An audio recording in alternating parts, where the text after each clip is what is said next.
Gloria a Dios. ¿Cómo están ustedes? Bien. Eso es bueno.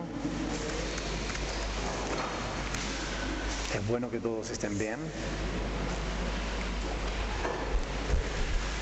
Bueno, gloria a Dios. Vamos entonces donde lo dejamos la semana pasada, en 1 de Corintios, capítulo 14, nos quedamos en el versículo 8, ¿verdad? 14, 8. ¿Qué era lo que Pablo estaba mostrando en estos versículos del 7 al 9? ¿Qué era lo que intentaba decir Pablo con estas palabras que encontramos aquí desde el 7 hasta el 9? Fíjense que Pablo está diciendo ahí, ciertamente las cosas inanimadas que producen sonidos como la flauta o la cítara, si no dieren distinción de voces, ¿cómo se sabrá lo que se toca con la flauta o con la cítara? Y si la trompeta diere sonido incierto, ¿quién se preparará para la batalla? Así también vosotros, si por la lengua no diereis palabra bien comprensible, ¿cómo se entenderá lo que decís? Porque hablaréis al aire. ¿Qué es lo que Pablo está tratando de decir a través de estas palabras?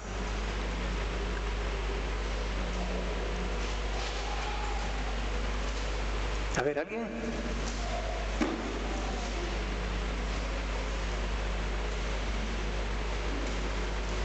Que los sonidos, si no se identifican, ¿verdad?,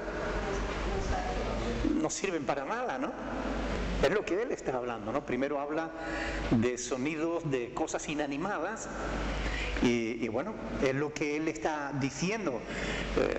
Sabemos ya que los corintios, en un arrebato de emoción, de éxtasis emocional, ellos se ponían a decir cosas que no tenían sentido, ¿no? Y Pablo les está tratando de explicar que aquello no servía para nada, ¿no? ¿Estaba Pablo conforme con ese proceder, con esa manera de actuar de los corintios? ¿Lo apoya Pablo esto? ¿Alienta Pablo eso? Realmente, a través de lo que estamos estudiando, nos damos cuenta de que justamente lo que está haciendo es lo contrario, ¿verdad? Corregir una forma de actuar dentro de la iglesia que Pablo considera que es errada. Versículo 9 dice, así también vosotros, ahí los está enfrentando. No sé si está demasiado fuerte esto, porque, ¿no? Porque cuanto más fuerte esté, más ruido mete después en el vídeo. Así también vosotros, ahora Pablo, después de haberse puesto como ejemplo, les enfrenta a ellos, a los corintios. Ahora bien, así también vosotros, si por la lengua no diereis palabra bien comprensible. Esto está en contraposición a lo que ha dicho, ¿verdad?, en los versículos anteriores. Sonido incierto, dice en el versículo 8, ¿verdad? Palabra bien comprensible. Si no hay palabra bien comprensible, ¿cómo se entenderá lo que decís? Porque hablaréis al aire, ¿no? Así que no cabe la menor duda de que debemos preguntarnos otra vez, ¿esta frase del apóstol Pablo es literal o figurada cuando dice aquí que hablaréis al aire? Figurada. Si decimos que es figurada, entonces lo que está diciendo en el versículo 2 y 3 tenemos que entenderlo como literal. Es decir, que ellos estaban hablando a Dios y por el Espíritu estaban diciendo misterios. Ahora, cuando Pablo dice, porque estaréis hablando al aire, ¿realmente es figurada o es literal? Es literal. Lo cual quiere decir que lo que dice en el versículo 2 y versículo 3 era el argumento que los corintios estaban planteando. Si esto es literal, que cuando alguien está diciendo palabras incoherentes, está hablándole al aire, no puede ser cierto que estuvieran hablando a Dios. Porque Pablo dice, le está ahí hablando al aire. ¿Veis? Siempre en el contexto es cuando nos damos cuenta de qué sentido verdaderamente tienen las palabras que estamos estudiando, ¿no? Si nos quedamos solo en la parte de arriba, en el 2 y 3, pareciera que realmente los corintios estaban hablándole a Dios y que de verdad por el Espíritu estaban hablando misterios. Pero ese era el argumento de ellos. Pero Pablo está diciendo claramente que eso no era así. Estaban hablándole al aire, ¿no? Cuando se dicen palabras que no tienen, cuyo sonido no tienen sentido, no tienen significado, no sirven para nada. Y esto, por eso dice, pregunta, ¿no? ¿Cómo se entenderá lo que decís? Los paralelismos son claros con el versículo 7, ¿verdad? Es decir, está poniendo un paralelismo de que si un sonido incierto, o sea, si un instrumento da un sonido incierto, no sirve. Si tú das una palabra incierta, no sirve. Hay que dar sonidos coherentes. Si el instrumento se toca bien y da sonidos coherentes, se escucha una melodía que a todo el mundo le agrada. Pero si hablamos y decimos palabras sin sentido, ¿de qué sirve? Realmente de nada. Así que ambas preguntas se tiene que responder de la misma manera. ¿Cómo se entenderá? De ninguna manera. De ninguna forma. Si un instrumento da un sonido incierto, no se va a entender lo que está tratando de comunicar. De la misma manera, si una palabra no es comprensible, tampoco se va a entender de ninguna manera lo que se quiere decir. ¿Ok? Así que no es figurado, es literal realmente lo que Pablo está diciendo ahí.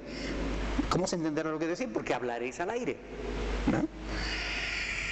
Y ahora, realmente, en los versículos que siguen, Pablo va a pasar de los sonidos de las cosas inanimadas a los sonidos, a las voces, ¿no? A los sonidos que transmiten sentido, ¿no? Pablo dice, versículos 10 y 11, tantas clases de idiomas hay seguramente en el mundo. ¿Y qué dice? Ninguno de ellos carece de sentido, ¿verdad? No hay ninguna palabra, o sea, ningún idioma que carezca de sentido.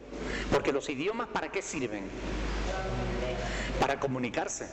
Pero si las palabras que usamos no tienen sentido, ¿existe verdadera comunicación? No. Si yo le digo a Zaramaturo, ¿ustedes saben lo que eso significa? Ni yo tampoco. No sirve de nada, ¿verdad? Es decir, si uso palabras que no tienen sentido, no hay verdadera comunicación.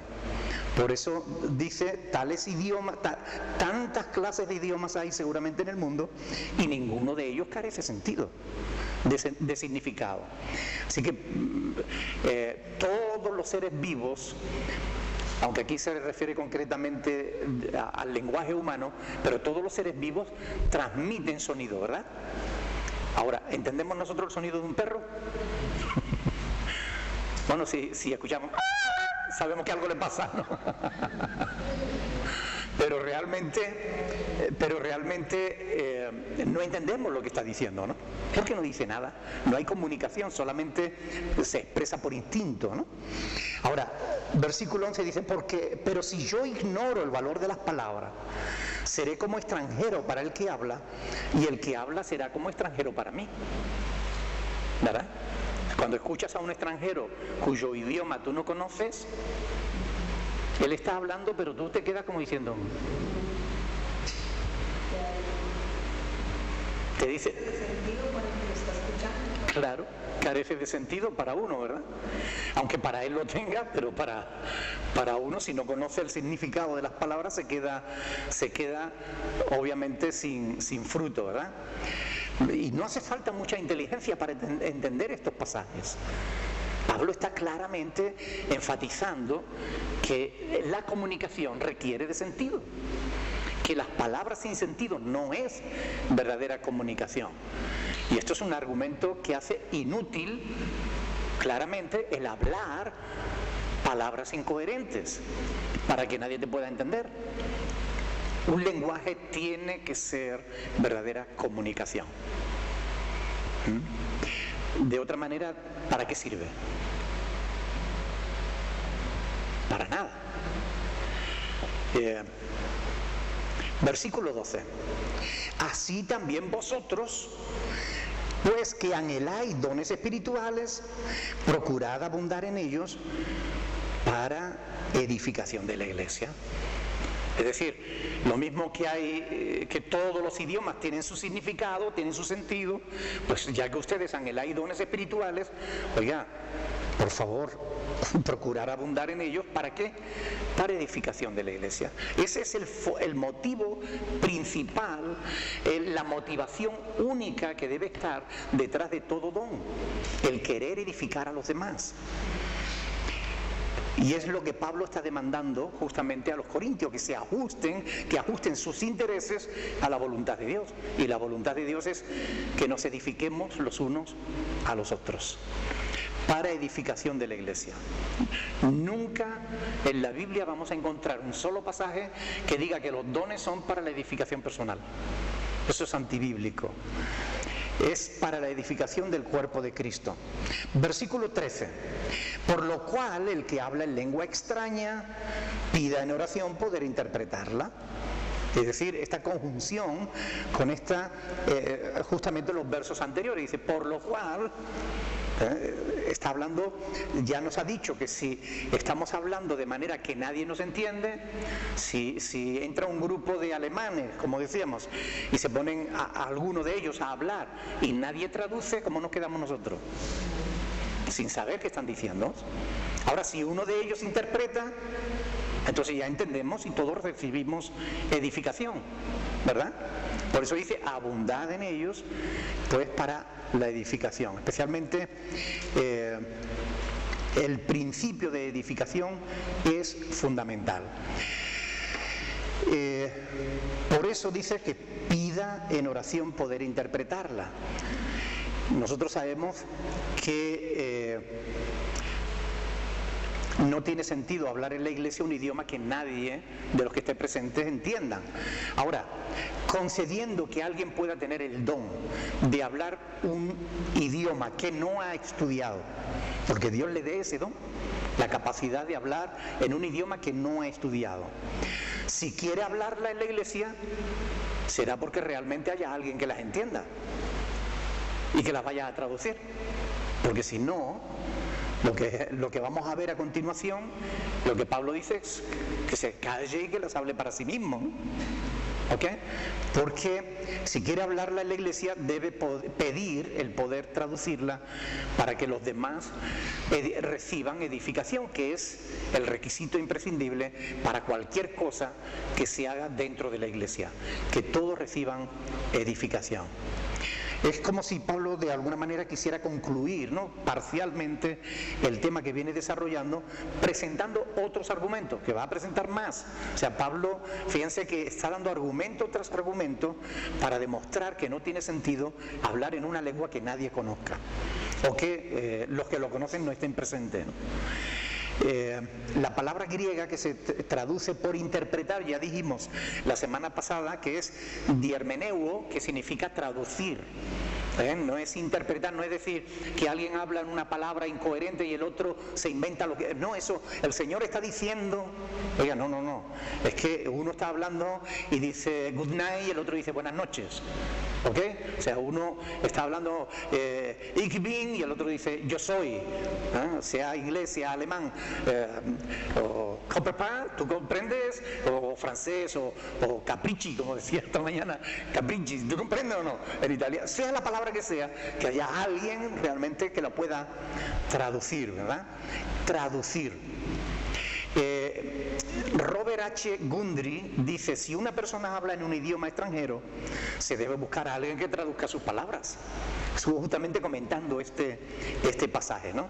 Y si no hay quien pueda interpretarla, fíjense lo que dice en el versículo 28. Dice, y si no hay intérprete, ¿qué debe hacer? Calle en la iglesia y hable para sí mismo y para Dios, ¿no? Después ya entenderemos qué está diciendo Pablo también en esta frase. Pero mientras que en la comunidad cristiana de Corinto pues se hablaban muchas palabras incoherentes, emitiendo sonidos sin sentido, Pablo ha dejado claro que cuando está con los cristianos, él prefiere hablar con entendimiento. Por eso dice ahí, versículo 14, porque si yo oro en lengua desconocida, mi espíritu ora, pero mi entendimiento queda sin fruto. Y ahora vamos a explicar eso, ¿no? En el versículo 6, cuando Pablo decía, ahora pues hermanos, si yo voy a vosotros hablando en lengua, ¿qué os aprovechará si no hablaré con revelación, o con ciencia, o con profecía, o con doctrina? ¿De qué os aprovechará? Realmente la respuesta tiene que ser de nada, ¿verdad? Pues a lo largo de todo este capítulo, Pablo está siempre, R que R, poniendo en duda cualquier actividad religiosa que no aporte edificación para la iglesia. La gente que habla en alguna lengua y después sirve como su propio intérprete. ¿Ustedes han visto esto en alguna iglesia? Que uno habla y después él mismo interpreta. Bueno, corre el riesgo de que le pregunten que por qué no habló directamente en el idioma que todo el mundo entendía, ¿verdad? Porque no tiene sentido hablar una lengua para después hablar en una lengua. Imagínense que yo me pongo a hablar en inglés y después yo mismo traduzco. No tiene sentido que yo hable en inglés y todos aquí son españoles, ¿no? ¿Verdad que no tiene sentido? Sin embargo, esto se hace. Hay predicadores que están hablando y de momento están hablando en español y de momento te suelta una frase en inglés y después te la traduce. No sé si es para falar de que habla inglés, ¿no? Pero no tiene sentido. ¿Verdad? Si nos estamos dirigiendo a una audiencia que es española, lo lógico es que, y yo sé estudiar español, lo lógico es que hablemos en español, ¿verdad? No es lógico que si yo estoy hablando a los ingleses y yo sé inglés, que les hable en español y después les traduzca. No sería lógico, ¿verdad? Porque si yo oro, dice versículo 14 y 15, porque si yo oro en lengua desconocida, mi espíritu ora, pero mi entendimiento queda sin fruto. ¿Qué pues? Oraré con el espíritu, pero oraré también con el entendimiento. Cantaré con el espíritu, pero cantaré también con el entendimiento. Es decir, este verso sirve para explicar al anterior, ¿verdad? El apóstol está diciendo que él lo hace. ¿Está afirmando el apóstol que él hace esto? ¿O está poniendo una suposición?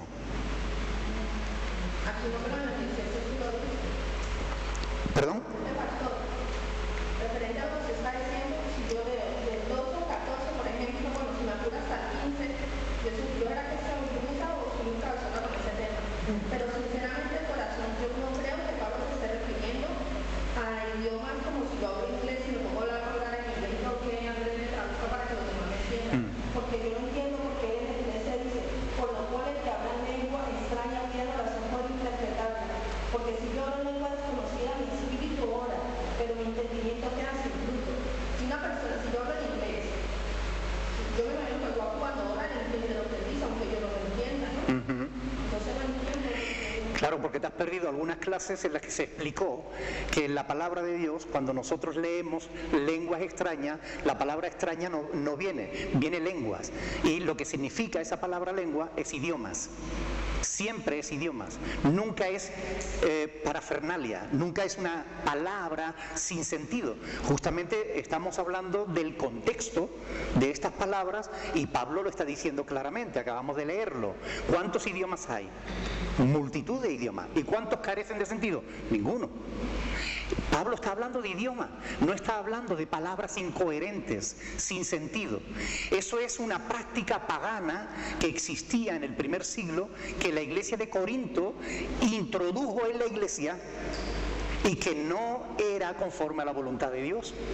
Entonces, cuando estudiamos la historia y estudiamos la Biblia, viendo las palabras concretamente en el original y qué significan esas palabras en el original y cómo lo entendieron ellos, nos damos cuenta de que cuando la Biblia habla de lenguas, no está hablando de palabras sin sentido, está hablando de idiomas. Siempre se refiere a idiomas o dialectos. Nunca está hablando de una palabra que carezca de sentido. Justamente todo el contexto que Pablo está hablando vez tras vez es sobre esto. Lo que pasa es que, claro, cuando nos perdemos algunas clases, pues nos pasa esto, que nos saltamos el sentido de la escritura.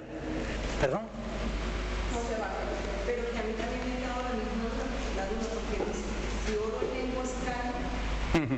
Si oro en lengua, la palabra extraña no aparece en el original. Si oro en lengua, pide nación por interpretar. Mi espíritu ora, pero mi entendimiento queda sin fruto. Ahora vamos a explicar eso. que justamente estamos ahora para explicar eso. Porque a lo largo de todos estos capítulos el apóstol Pablo ha estado utilizando la argumentación de los corintios para rebatirla. Él afirma lo que dicen los corintios y después lo rebate. ¿Okay? Ellos decían que cuando hablaban en lengua hablaban a Dios. Pablo le dice que no, que están hablando al aire. Ellos creían que hablaban misterios. Pablo le dice que no. Pablo está rebatiendo los argumentos que los corintios estaban planteando. Ellos decían que se edificaban a sí mismos. Pablo dice, si tú te edificas a ti mismo, pues las hablas tú para ti solo, pero no las hables en la iglesia, porque en la iglesia son para la edificación de la iglesia. Pastor, aquí donde dice el lengua extraña, ¿qué sentido tiene haber escrito lengua extraña? Es que no está escrito lengua extraña, está traducido lengua extraña. En el original pone idiomas. Es que la cuestión es que siempre estamos tratando la palabra de Dios en base a versiones, a traducciones. Cuando cogemos la Biblia Reina Valera pone lengua extraña.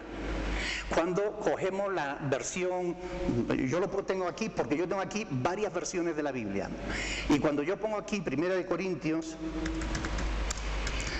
14, versículo 14, yo tengo aquí, por ejemplo, lengua extraña. Pone, en el original griego pone lengua, y cuando me voy a ver qué significa la palabra, el término que se utiliza es glosa. Y cuando yo me pongo sobre el término glosa dice lengua, idioma. No dice que sea una lengua extraña, dice solamente idioma. Así que lo que Pablo escribió es, si yo oro en idiomas, y eso es lo que debería haberse traducido, pero se tradujo en lengua extraña, porque el traductor que hizo esta traducción entendía que se refería a una lengua que para el que la escucha era extraña. Entonces él le quiso dar sentido al pasaje al traducir la escritura, ¿ok? Pero el original es idioma, no se refiere a lengua. Y si yo veo este mismo pasaje en otras versiones, por ejemplo en la traducción del lenguaje, o sea en la Biblia, a ver cómo se llama, el lenguaje actual, dice por lo tanto, cuando ustedes hablen en idiomas desconocidos, y si lo veo en otra versión, por ejemplo en la traducción viviente, dice el que habla en lenguas, no dice nada de extrañas, ¿me entiendes? Porque está traduciendo solamente la palabra que aparece en el original. Entonces esto es importante. Mire, nosotros podemos hacer dos cosas: quedarnos solamente con lo que se nos dice y nos quedamos con un conocimiento superficial de las doctrinas y de lo que la palabra de Dios enseña, o profundizamos y nos encontramos con estas cuestiones. Y esto es un estudio para profundizar. Esto es justamente para que de verdad saquemos el verdadero sentido que tiene la palabra de Dios. No que nos quedemos con lo que creemos a simple vista porque nos han enseñado que hablar en lengua extraña es repetir palabras incoherentes. Eso es lo fácil. Yo le digo a Pablo que usted no lo está explicando bien, pero en otra congregación, otro pastor que lo interprete mal, se presta para una forma diferente. Claro, por eso es importante profundizar. Miren, yo les estoy dando la oportunidad de que no se queden en la superficie, de que ahonden en el verdadero sentido de la palabra. ¿Cómo? Pues, por ejemplo, diciéndole lo que aparece en el original. Que hoy en día hay multitud de herramientas que tenemos que muchos no tenían antes. Yo cuando empecé a predicar el Evangelio hace ya 30 años, más de 35 años, yo no tenía estas herramientas. Entonces yo creía lo que mi pastor me enseñó, y yo leía, y cuando yo leía lengua extraña, yo entendía lo que mi pastor a mí me enseñó, que eran palabras incoherentes. Ahora, con estas herramientas yo puedo profundizar más, puedo ver qué dice el original, qué palabra se usa y qué significa esa palabra en el original. Y al verlo descubro que mi pastor estaba equivocado. Y esto es lo importante. Yo lo que quiero es que ustedes no se equivoquen, que tengan un mayor conocimiento del que normalmente tienen los creyentes. Los creyentes se conforman con que se les diga lo que deben creer. Yo no quiero que ustedes se conformen con lo que yo les diga. Yo quiero que ustedes lo estudien. Métanse en internet, busquen una Biblia ¿cómo le llaman? Interlineal, en donde aparecen las palabras tal como están escritas en el griego y cómo son traducidas al castellano, directamente, literal.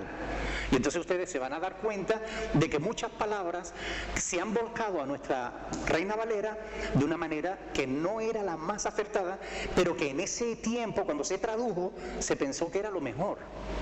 Porque claro, el traductor, el que traduce la escritura, tiene que ponerle sentido a la escritura. Y a veces se pasan cuando añaden palabras que no están en el original. ¿Ok? Hubiese sido más fácil que tradujeran idiomas. Entonces, así como buscar una palabra, puede haber muchas más. Hay bastantes más, sí. Por eso es importante lo que estamos haciendo, escudriñar las escrituras. Porque lo importante es lo que dice en el original. Eso es lo importante.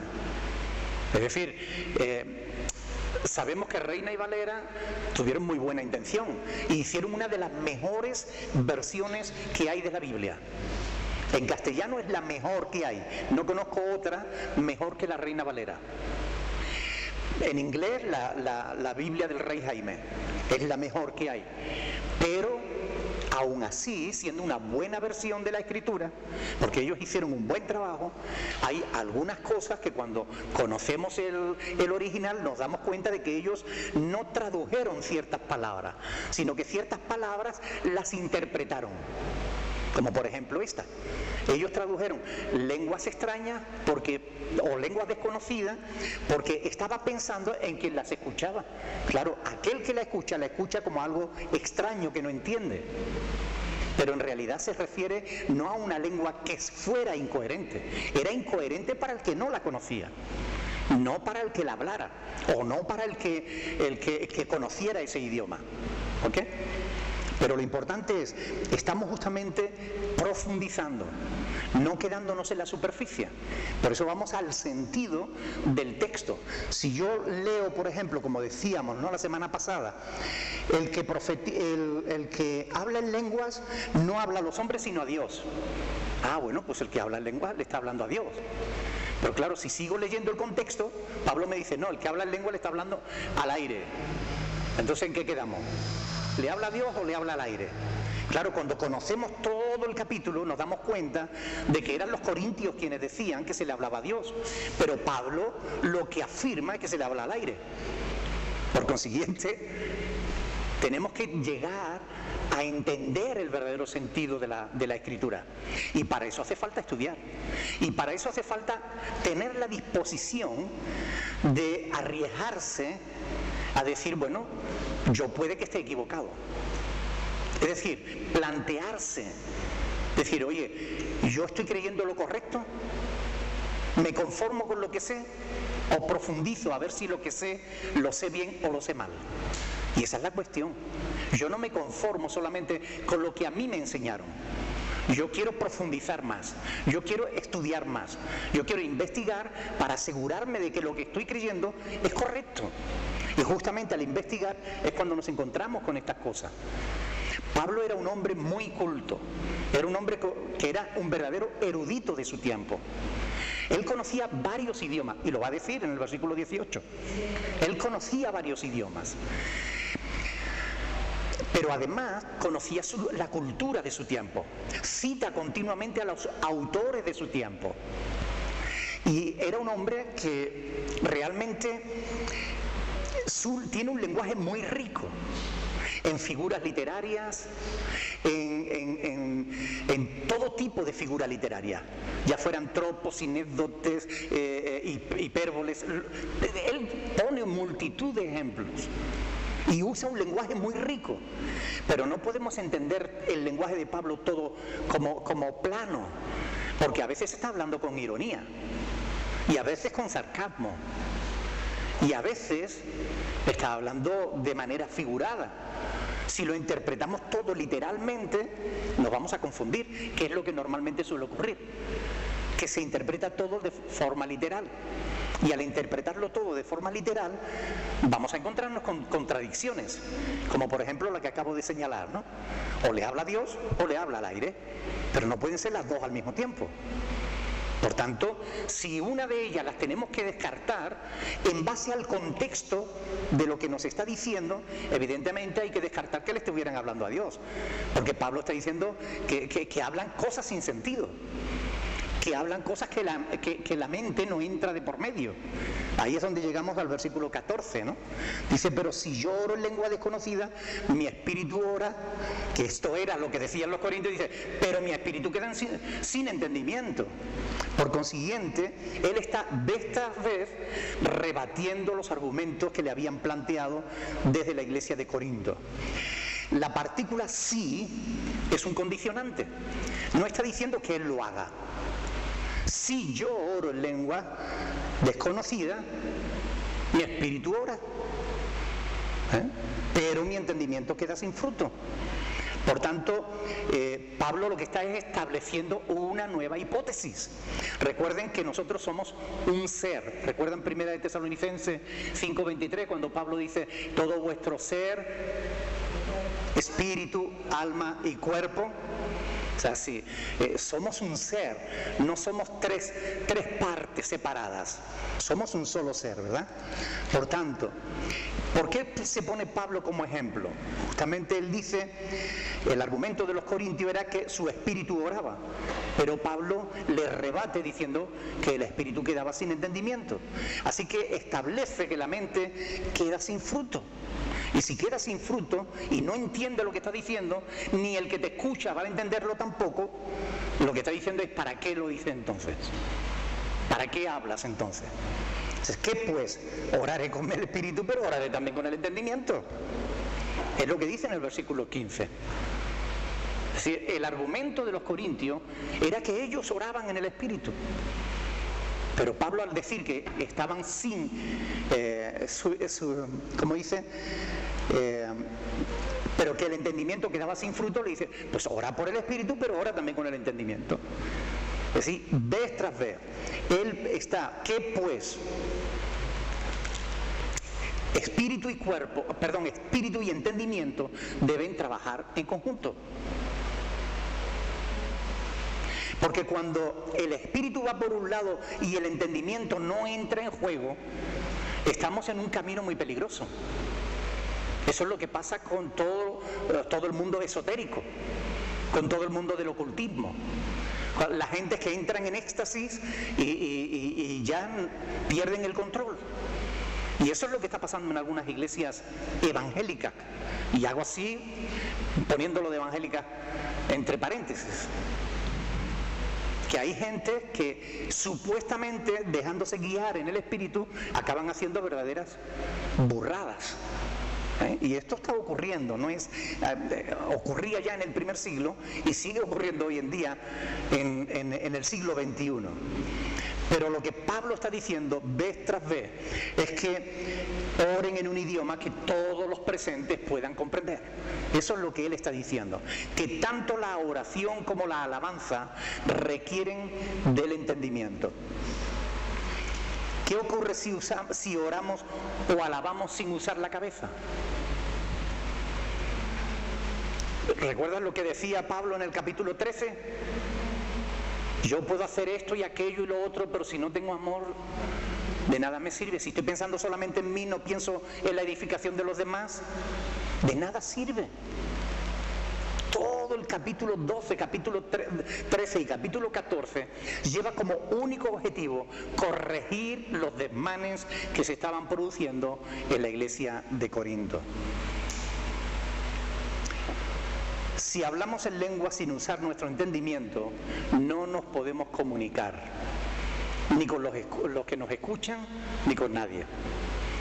Repetir palabras sin sentido era una práctica habitual pagana. Y fíjense que eso hasta el mismo Señor Jesús lo rechazó.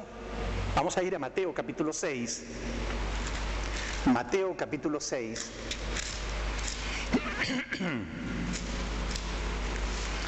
Ustedes saben lo que son, tiene un nombre, se le llaman mantras, ¿verdad? Cuando coge una palabra o una frase y se repite y se repite y se repite, esperando que esa frase produzca un cambio o un beneficio en la persona, ¿verdad? Pues fíjese, capítulo 6, versículo 7, dice el Señor Jesús: y orando, no uséis vanas repeticiones, como los gentiles. Esto era práctica habitual en aquel tiempo. Se ponían a decir palabras siempre las mismas. ¿Ustedes no han escuchado a los que dicen hablar en lengua que siempre repiten las mismas cosas?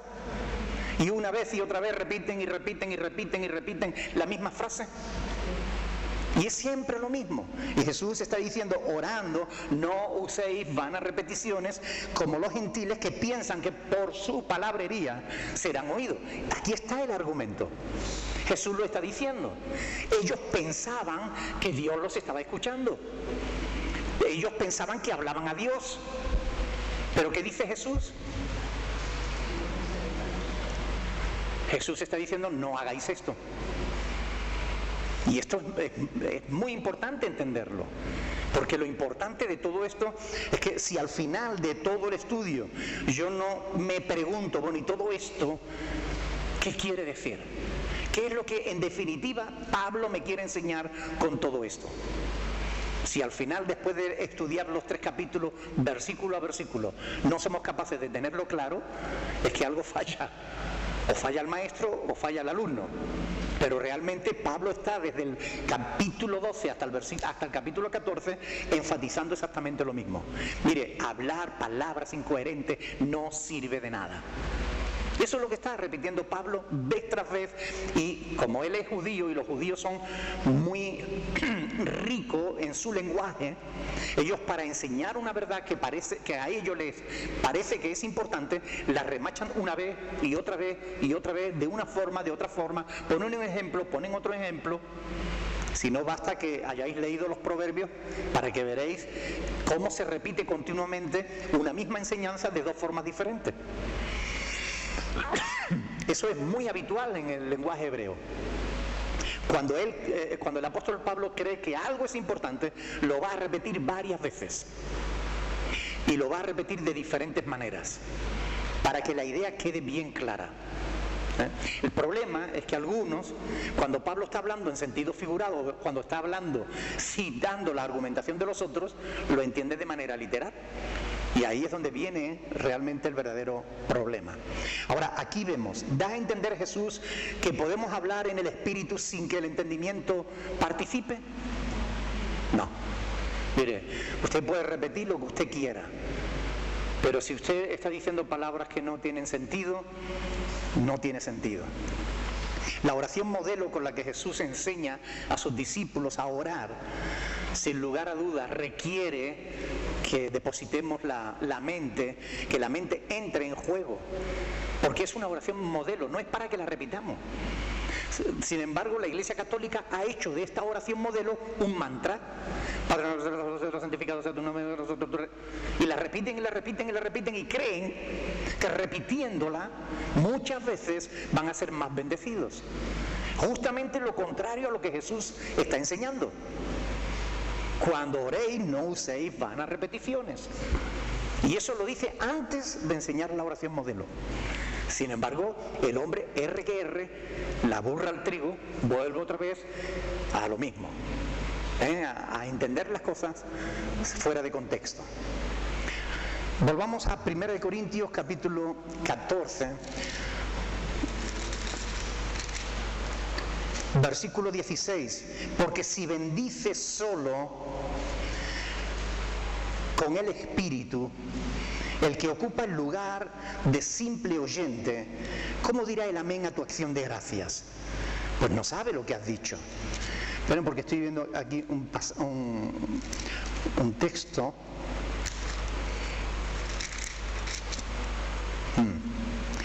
Claro. Tenía aquí 1 Timoteo 4 del 1 al 2, claro, cuando decía que abre la puerta, o sea que Si yo oro con el espíritu pero no con el entendimiento, estoy abriendo la puerta a ser engañado por cualquier demonio, por cualquier espíritu. Porque recuerden que Pablo ya lo dijo en 1 Timoteo 4 del 1 al 2, ¿no? Que muchos se apostatarán de la fe escuchando espíritus engañadores, doctrinas de demonios. Y oiga, las doctrinas de demonios se han infiltrado dentro de la iglesia. Eso es innegable. Cuando vemos ciertos vídeos que deambulan por internet, nos damos cuenta de que es así. Cosas que veíamos antes solamente dentro de la santería o dentro del espiritismo, ahora se ven en las iglesias que se llaman cristianas. Y son cosas que no tienen nada que ver con lo que enseña la Sagrada Escritura. Porque sí, una vez más Pablo está poniendo otra hipótesis. Porque sí, recuerden que sí es una palabra que es condicionante. Si bendices solo con el espíritu, el que ocupa el lugar de simple oyente, está hablando de hipótesis, de situaciones que no son reales, pero que ellos creían que eran reales. Se refiere de nuevo al argumento corintio de que ellos oraban en el espíritu. Y Pablo está diciendo vez tras vez que no es así. Es interesante notar aquí la palabra espíritu aparece en minúscula, no en mayúscula. Aparece en minúscula, refiriéndose al espíritu humano, ¿verdad? Mientras que en el versículo 2 aparecía en mayúscula, que yo decía, no sé si se acuerdan, que debía aparecer también en minúscula, ¿ok? Porque el contexto nos está hablando justamente del espíritu humano que queda en Babia, ¿no? Porque si bendice solo con el espíritu, el que ocupa lugar de simple oyente. ¿A quiénes se refiere Pablo con esto de simple oyente?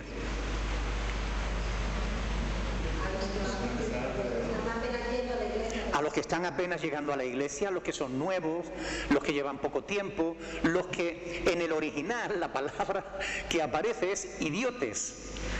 No tiene nada que ver con idiota, significa los que son indoctos, los que no están formados. De ahí es la misma raíz de la palabra idiota, ¿no? El idiota es el que no sabe, el que no entiende, el que está en babia, ¿no? Pues esa es la palabra que aparece en el original aquí, ¿no? Dice el que ocupa el lugar de simple oyente. ¿Ven? Esta es otra palabra que es, interpretada más que traducida, porque simple oyente no aparece una sola letra, una sola palabra que es idiotes, es decir, indocto. El indocto, el que no está formado, el que todavía no tiene un compromiso con su fe ni ha recibido la instrucción de cómo, qué es lo que debe creer, ¿ok? Por eso se le dice así, inexperto. Los creyentes que aún no habían sido formados, personas interesadas o creyentes nuevos que aún no contaban con un compromiso serio y que les llevara a su formación. Aunque aquí al lugar de oyente no se refiere a que no entendiera la fe cristiana, sino a que no entendiera lo que el otro estaba hablando, ¿no? ¿Cómo dirá el amén a tu acción de gracias? Esto era una práctica habitual en la iglesia del primer siglo. Cuando alguien estaba exponiendo la palabra de Dios, la verdad, la gente respondía amén. No hacía falta gritar, pero la gente decía amén. ¿Sabes lo que significa eso, la palabra amén? Así es, o así sea. Eso es lo que significa. Es decir, ok, yo estoy de acuerdo. Vale. Eso es lo que significa la palabra amén. Entonces cuando alguien estaba exponiendo la palabra de Dios, los demás decían amén. Claro, Pablo dice, bueno, ¿cómo va a decir amén si no entiende lo que está diciendo? ¿Verdad? O sea, es un argumento más, tras otros argumentos, de que no tiene sentido hablar en una lengua que los demás no van a conocer, ¿no? Pues no sabe lo que has dicho, dice. Y este es un golpazo contundente. Es decir, si tú hablas en lengua que yo no conozco, ¿cómo voy a decir amén si no estoy entendiendo lo que estás hablando? Es una pretensión pentecostal. Los pentecostales creen esto, ¿verdad? Que hablando en coherencia, pues realmente ahí está Dios obrando, cuando realmente eso no es así. muchacho que pasó, nunca lo aguantó, porque su aldea pasaba y se lo iba, ¿no? Que cuando empezaban a hablar así, mucha gente que iba de visita se asustaba. Claro, a eso vamos a llegar ahora cuando lleguemos a otros versículos, ¿no? Es que realmente es algo extraño para una persona que entra en un lugar donde hay un montón de gente reunida y están todos al mismo tiempo pegando gritos y diciendo cosas que nadie entiende. Claro que asusta. Versículo 17. Este es otro pasaje que a la hora de interpretarlo tenemos que tener en cuenta lo que dice de verdad, ¿no? Dice, porque tú a la verdad bien da gracia, pero el otro no es edificado. Aquí Pablo pasa a dirigirse directamente a quienes pretendían tener derecho a actuar de ese modo en la iglesia, ¿no? Ahora, fíjense cómo traduce este versículo la Nueva Versión Internacional. Dice, en ese caso, tu acción de gracia es admirable, pero no edifica a otro. ¿Ve cómo cambia? Ahora fíjense en la versión traducción en lenguaje actual. Dice, tu oración podrá ser muy buena, pero tú no estarás ayudando a nadie. Tú a la verdad crees que estás dando gracias, ¿vale?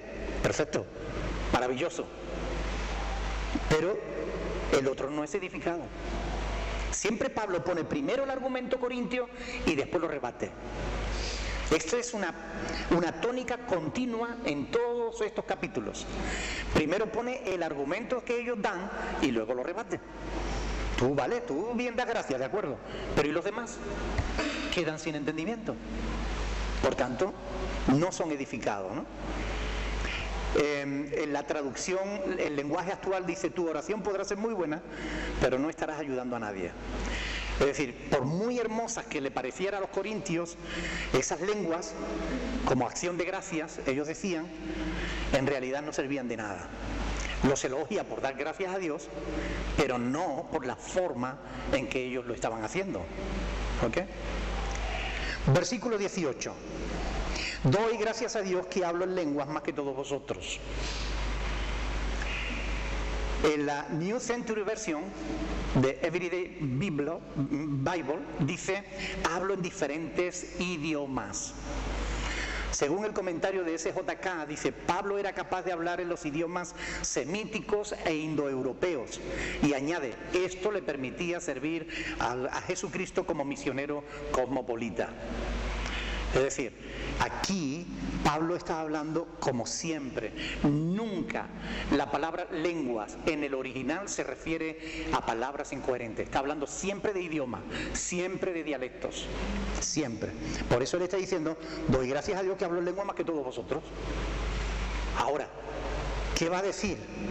Versículo 19. Pero en la iglesia prefiero hablar 5 palabras con mi entendimiento para enseñar también a otros que 10.000 palabras en lengua desconocida, es decir, en lengua que los demás no van a entender. O sea, vez tras vez está poniendo argumento tras argumento justamente para corregir, y creo que es aplastante, ¿no?, los argumentos que plantea para corregir el problema que había en Corinto. Si las lenguas no eran traducidas, no servían para nada. Pablo está diciendo que desaprueba esa práctica en la iglesia. Y si ellos decían que ellos mismos eran edificados, Pablo lo que le dice, bueno, pues háblenla en su casa, pero no en la iglesia. Eso es lo que está diciendo Pablo. En la iglesia prefiero hablar 5 palabras con mi entendimiento. ¿Qué quiere decir Pablo con esta frase? Que yo comprenda. Que él y los demás puedan comprender, ¿no? Porque la cuestión es, yo puedo creer que soy el más espiritual de todos, pero lo seré si edifico a los demás, no si trato de edificarme a mí mismo. ¿Okay? Entonces, él está diciendo que él prefería hablar 5 palabras con su inteligencia que 10.000 palabras que los demás no iban a poder entender. Es la diferencia entre hablar sin sentido o comunicar un mensaje que de verdad edifica, para así enseñar a otros. Este es el objetivo, en definitiva, ¿no? En la Iglesia antigua el verbo denota una idea de preguntas y respuestas, ¿no? Pablo está descartando su intención de hablar nunca en la Iglesia en lengua diferente a la de sus oyentes. También con esa frase está exhortando a los corintios a que hablen de la misma manera que él, a que usen el entendimiento. A obrar de otro modo no tendría sentido después de leer este capítulo de Pablo. Si quieren pronunciar palabras incoherentes, Pablo le dice, vale, háganlo pero en su casa, en privado, para alimentar su ego, pero no cuando la iglesia esté reunida. Sí, cuando estudiamos la palabra, hermanos, de verdad tenemos que llegar un momento en el que nos tenemos que preguntar ¿qué quiere decir todo esto? Y hasta aquí Pablo ha presentado dos principios en relación al culto público. El primero es que el culto nunca debe ser egoísta. Nunca. Cualquier cosa que se haga en la iglesia no puede hacerse desde el egoísmo, sino desde el amor. Y la segunda es que cualquier cosa que se haga debe ser entendible, inteligente. Es decir, que se entienda. Vamos a leer los versículos del 20 al 25.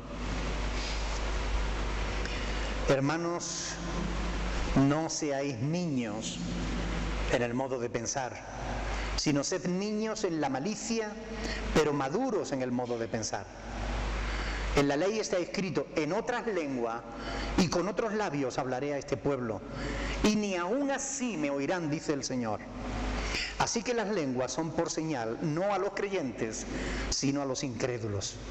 Pero la profecía no a los incrédulos, sino a los creyentes. Si pues toda la iglesia se reúne en un solo lugar y todos hablan en lenguas, y entran indoctos o incrédulos, ¿no dirán que estáis locos? Pero si todos profetizan y entra algún incrédulo o indocto, por todos es convencido, por todos es juzgado. Lo oculto de su corazón se hace manifiesto, y así postrándose sobre su rostro, adorará a Dios, declarando que verdaderamente Dios está entre vosotros. Cuando Pablo comienza una frase con la palabra hermanos, es porque le va a dar fuerte. Siempre, o sea, si ustedes leen el versículo 6, versículo 26, versículo 39, siempre que él le dice hermanos es porque les va a zurrar con contundencia. Y aquí concretamente dice hermanos, él se está poniendo al nivel de ellos, ¿verdad? Al mismo nivel de los corintios. Hermanos, no seáis niños. Cuando va a exhortar. Claro, cuando va a exhortar le llama hermanos. Pero dice, hermanos, no seáis niños. Yo creo que él está usando ilustraciones muy sencillas para que los corintios pudieran entenderla, ¿no? Él la ha estado escribiendo realmente como a niños, explicándole la misma cosa una y otra vez. Ahora les llama abiertamente así, niños, no seáis niños en el modo de pensar, sino sed niños en la malicia, pero maduros en el modo de pensar. ¿Qué le está indicando con esto? ¿Eran los creyentes corintios gente madura? ¿Eran espirituales? En el capítulo 3 les llamó carnales. ¿Por qué? Si en el capítulo 1 les dice que tenían todos los dones. ¿Por qué les llama carnales en vez de espirituales? ¿Por qué les llama niños? ¿Por qué les llama inmaduros? ¿Por qué les está corrigiendo? Sino justamente porque los corintios no estaban obrando de la manera adecuada. Y ahora nos encontramos con que hay un montón de iglesias que obran igual que los corintios, en la misma inmadurez, en el mismo infantilismo, perdón. Infantilismo. Iba a matar a los niños. Infantilismo. Práctica del infantilismo. Realmente Pablo está vez tras vez presentando argumento tras argumento. Y en todos ellos está indicando ellos no estaban siendo maduros y les exhorta a comportarse como adultos. Ellos se las daban de sabios. Ustedes recuerdan los primeros capítulos, capítulo 2, capítulo 3 de Primera de Corintios. Ellos creían que eran muy sabios, que Pablo no sabía nada. Ellos creían que porque venían de los griegos, porque conocían la filosofía griega, los corintios eran más sabios que nadie. Pero realmente están demostrándole, Pablo les está demostrando vez tras vez que de sabio tenían muy poco, que eran muy, muy inmaduros.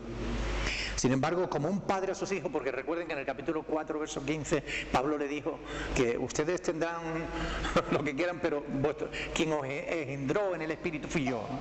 Entonces, como un padre a sus hijos les está corrigiendo por portarse mal. Es lo que hace un padre con sus hijos, ¿no? Cuando el niño se porta mal, ¿qué hace? Lo corrige. Y si el niño no se entera, lo vuelve a corregir. Y le decimos una y mil veces las mismas cosas hasta que el niño las aprende. Y es lo que Pablo está haciendo aquí, ¿no? Estas palabras son similares a las que le dirigió a los romanos en el capítulo 16, versículo 19. Dice, porque vuestra obediencia ha venido a ser notoria a todo, así que me gozo de vosotros, pero quiero que seáis sabios para el bien e ingenuos para el mal. Es decir, si tenéis que ser como niños, serlo en la malicia, pero no seáis niños en el modo de pensar. De manera interesante, Pablo está conectando en el versículo 21 el don con la ley. Y esto es muy interesante porque vamos a ver a lo que se refiere concretamente Pablo aquí, ¿no? En la ley está escrito, en otras lenguas y en otros labios hablaré a este pueblo y ni aún así me oirán, dice el Señor. Y Pablo está refiriéndose no a un pasaje de la ley, sino a un pasaje de Isaías. Lo que pasa es que para los judíos todo el Antiguo Testamento era ley. La palabra de Dios era considerada ley, ¿verdad? Es una práctica habitual que incluso Jesús también la practicó. Jesús también interpretaba todo el Antiguo Testamento como ley y lo cita así. Fíjense, por ejemplo, en Juan capítulo 10, versículo 34.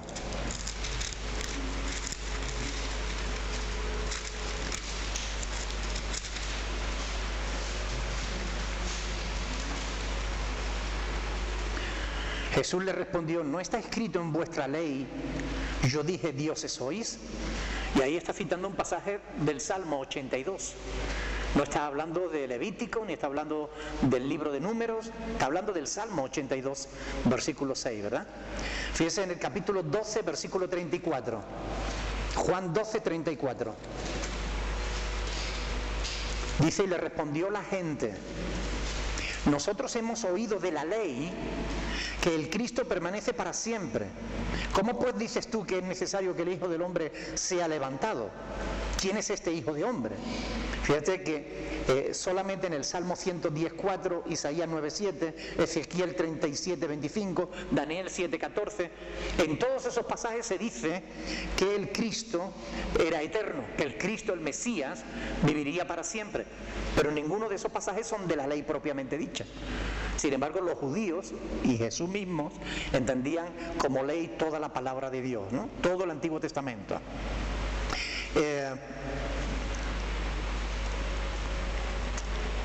Lo que demuestra que la escritura para ellos era ley, ¿no? Ahora, ¿cómo tendríamos nosotros que entender esto, ¿no? ¿No tendríamos nosotros también que entender que toda la escritura es palabra de Dios? Es ley de alguna manera para nosotros, no ley en el sentido estricto de la palabra, ¿no? Pero que es palabra inspirada de Dios, ¿verdad? Versículo 21, entonces estamos, mientras Pedro relaciona el fenómeno de las lenguas que se produjo en Pentecostés con una profecía del libro de Joel, es una profecía general, Pablo concretamente la conecta con un pasaje del Antiguo Testamento que está en el libro de Isaías. Y concretamente en el capítulo 28, versículos del 11 al 12. si se trata de hallar respuestas precisas a los problemas que surgen en la Iglesia en el Nuevo Testamento, ellos recurrían al Antiguo. ¿Okay? Nosotros, que ya tenemos la Biblia completa, si tenemos algún problema, alguna duda, tenemos que acudir a toda la palabra, a toda la Biblia, no a textos fuera de contexto, sino a un conocimiento amplio de la palabra para no equivocarnos.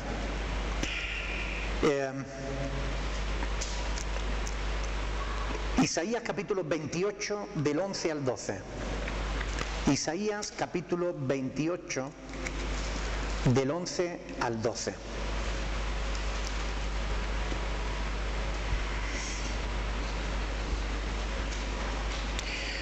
Porque en lengua de tartamudos y en extraña lengua hablará a este pueblo, a los cuales él dijo: este es el reposo, dad reposo al cansado, y este es el refrigerio. Mas, ¿qué dice? No quisieron oír. Es decir, Dios estaba hablando que le iba a hablar al pueblo en lengua de tartamudo, en lengua extraña, y que aún así no iban a querer oír. Lo primero que nos llama la atención es que Pablo lo cita no de manera literal, ¿verdad? Hace una paráfrasis de lo que aquí está escrito. Él no cita la escritura como solemos citarla nosotros literalmente, ¿no? Cuando decimos Juan 3:16 y todo el mundo lo cita literalmente, ¿no? No decimos, bueno, ahí dice que Dios ama a todo el mundo y que por eso dio a su Hijo. No. Decimos porque de tal manera amó Dios al mundo que ha dado, ¿verdad? Sin embargo, Pablo está citando a Isaías y no lo hace de manera literal, sino que aplica lo que Isaías decía a la enseñanza que le está dando a los corintios. Y fíjense que es interesante de este pasaje, lo interesante de este pasaje es que si leemos todo el capítulo 28, nos daremos cuenta de que ahí Dios está reprendiendo a los sacerdotes que hablaban borrachos, y que ridiculizaban al profeta Isaías. Fíjense, por ejemplo, en el versículo 7 dice: pero también estos se erraron con el vino y con sidra, se entontecieron el sacerdote y el profeta, erraron con sidra, fueron trastornados por el vino, se aturdieron con la sidra, erraron en la visión, tropezaron en el juicio.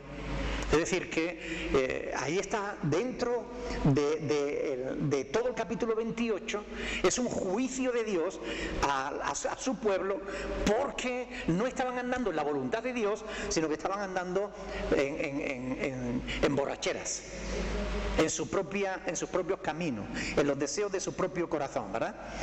Y además se burlaban del profeta Isaías. Por eso dice, fíjense en el versículo 13, dice: la palabra pues de Jehová le será mandamiento tras mandamiento, mandato sobre mandato, renglón tras renglón, línea sobre línea, un poquito allí, un poquito allá, hasta que vayan y caigan de espaldas y sean quebrantados, enlazados y presos.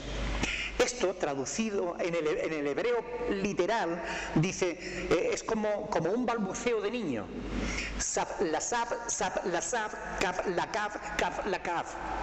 Era como un balbuceo, y Isaías realmente les estaba hablando de una manera tan sencilla que los sacerdotes le ridiculizaron. Ellos querían que hablara, creían que un profeta tenía que hablar con palabras grandilocuentes. Y como Isaías le hablaba de una forma sencilla, se burlaron, borrachos como estaban, se burlaron del profeta. Ahora, cuando el profeta anuncia que una nación extranjera va a traspasar las fronteras de Judá, balbuciendo una lengua extraña que no iban a entender, lo que está es aplicándole la maldición que Dios había dado en Deuteronomio capítulo 28, verso 49. Vamos a verla. Deuteronomio capítulo 28. Ustedes saben que el capítulo 28 de Deuteronomio es un capítulo donde Dios dice: miren, si me desobedece te van a venir estas maldiciones, ¿verdad? Ahí vienen las bendiciones de la obediencia y las maldiciones de la desobediencia.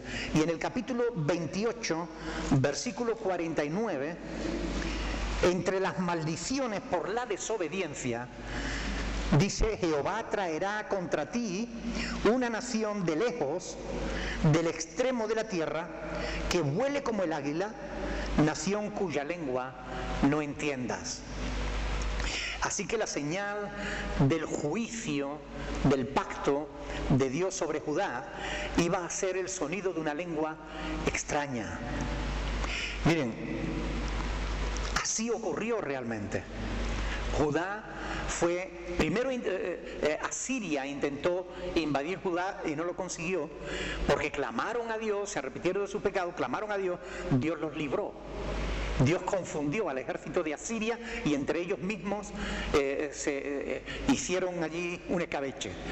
Pero después, más tarde, ellos volvieron otra vez a sus pecados y Dios cumplió su palabra. Y ellos fueron invadidos por los babilonios. Es decir, lo que hoy es Irak. Babilonia invadió Judá y se llevaron cautivos a todos los príncipes, a todos los hombres que servían para el servicio, para el trabajo. Y se cumplió el juicio de Dios. Oyeron lenguas que no entendían. Versículo 22, con este terminamos porque no nos da tiempo de más. Allí, cuando decían que es de profetizar, ¿eso ahí a qué se refiere? Profetizar, en el 23, en el 24. Ya llegaremos ahí. Todavía no hemos llegado, estamos en el 22. Cuando lleguemos al 24 llegamos y entendemos eso. Pero de lo que hemos dado hasta ahora, ¿alguna pregunta? ¿No hay pregunta? ¿Los babilonios eran en este tiempo son los de qué? Irak. Babilonia fue destruida y lo que quedó fue lo que hoy es Irak. Ahí están las puertas de Babilonia, todavía existe un trozo, digamos, de las murallas de la puerta de entrada del imperio, que están pintadas en azul, con dibujos en dorado. No sé si han visto alguna foto de Babilonia, las murallas de Babilonia. ¿No hay preguntas? Bueno, pues lo dejamos aquí entonces. Para la próxima semana nos quedamos en el versículo 22.